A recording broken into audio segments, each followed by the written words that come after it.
नमस्कार। अभिवादन स्वीकार करें आदर्श तिवारी का। कृषि प्रधानता को महत्व देने वाला और किसानी से विश्व में अपनी पहचान स्थापित करने वाला भारत देश आजादी के बाद किसान मुद्दों से निरंतर जूझ रहा है। सरकार चाहे कांग्रेस की रही हो या फिर भाजपा की या फिर तीसरा मोर्चा, अपने अस्तित्व ने आकार लिया हो, लेकिन किसानों की समस्याएं अपने चरम पर रही हैं। न उनका निदान हुआ, न निर्णय हुआ और बदले में मिली सिर्फ लाठियां। ऐसा ही कुछ मंजर पिछले 2 वर्षों से देश के पटल पर छाया हुआ है। आज शंभू बॉर्डर पर जो कुछ भी हुआ उसे पुनः ही अन्नदाता को शर्मसार किया है। किसान आंदोलन अपनी मांगों को लेकर अपने 300वें दिन में प्रवेश कर चुका है। उनकी वाजिब मांग जो एमएसपी को लेकर केंद्रित है और सरकार उस पर न तो कोई निर्णय कर पा रही है, ना ही निराकरण हो पा रहा है। और अपने ही देश में मानो किसानों के लिए दिल्ली जाना गुनाह हो गया है।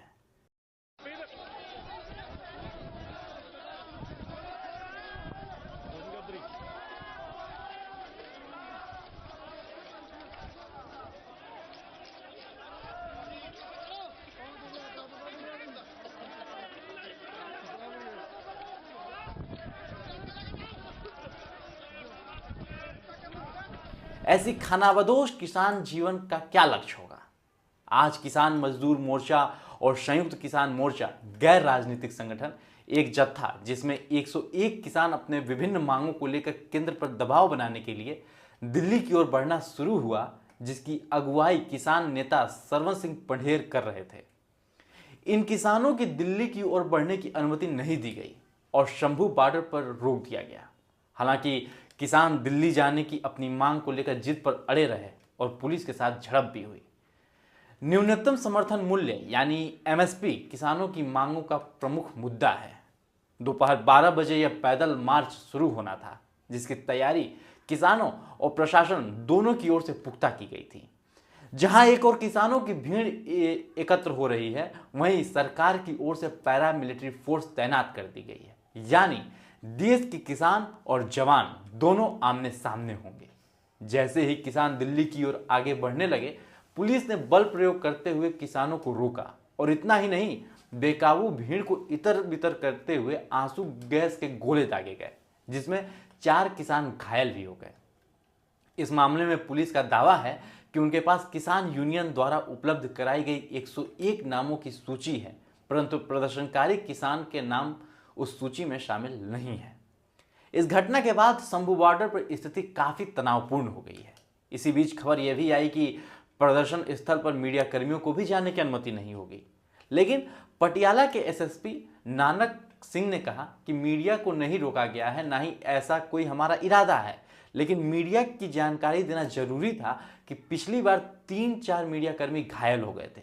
उससे बचने के लिए मीडिया को जानकारी दी गई है। किसान आंदोलन की तनावपूर्ण स्थिति को देखते हुए हरियाणा सरकार ने अंबाला में इंटरनेट सेवा भी बंद कर दी है। वहीं किसान नेता सरवन सिंह पढ़ेर ने कहा कि हम कहते थे भगवंत मान सरकार केंद्र के साथ मिली हुई है। उन्होंने आरोप लगाया कि जिस तरह मीडिया को रोका जा रहा है, भगवंत मान और केजरीवाल को आगे आकर इस पर सफाई देनी चाहिए। उन्होंने ये भी कहा कि हम पहले केवल केंद्र सरकार के खिलाफ थे, लेकिन अब हमें राज्य सरकार से भी निपटना होगा, क्योंकि पंजाब सरकार केंद्र सरकार के कार्यों पर पर्दा डालने की कोशिश कर रही है। उन्होंने इसके साथ ही एक बड़ी घोषणा भी की कि पंजाब में भाजपा नेताओं के प्रवेश का विरोध किया जाएगा। उन्होंने पंजाब के किसानों से आह्वान किया कि पता चला है कि हरियाणा के मुख्यमंत्री नायब सिंह सैनी और केंद्रीय मंत्री नितिन गडकरी अमृतसर जा रहे हैं। ऐसी स्थिति में उनको प्रवेश न दिया जाए। पंजाब का प्रत्येक किसान हमारे इस संघर्ष में अपना सहयोग दे।